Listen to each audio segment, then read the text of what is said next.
When it comes to investing, it can be hard to know who you can trust your money with. News Channel 8's Cynthia Schweigert joins us now live in our studio to tell us what you can do to make sure you don't fall victim to financial scams. Cynthia.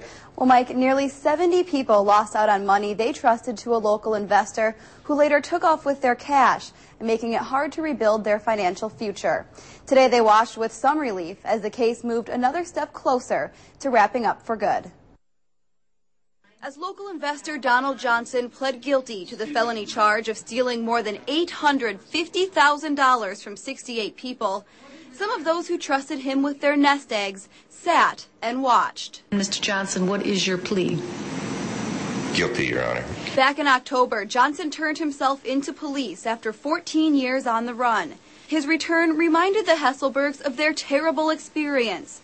They say Johnson took about $50,000 of their savings. Work hard and you try to save a lot of money for the later years, and when something like this happens, and it takes a while to get things settled besides, so you lose a lot of opportunity there. And although some scams or theft can be impossible to avoid, experts say there are some steps you can take to help ensure your money is safe. When looking for an investment advisor, you want to ask that what their experience is. If they're registered, you want to ask how they get paid.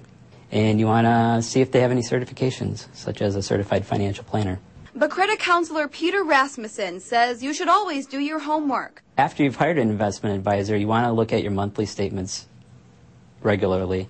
And if you see transactions that are not familiar with you, you want to call for clarifications. And if you do fall victim to a scam, you're not alone. Rasmussen says most often people will try to steal from more than one person to make off with a bigger chunk of money, much like Johnson did for 14 years. Now, something else experts say you should look out for are pushy salespeople who pressure you to invest immediately. And remember, trust your intuitions. If it doesn't feel right, keep looking for a better fit when it comes to who you trust as an investor. Thanks, Cynthia. If you do notice anything out of the ordinary on your transactions, be sure to call your investor or the firm's manager right away.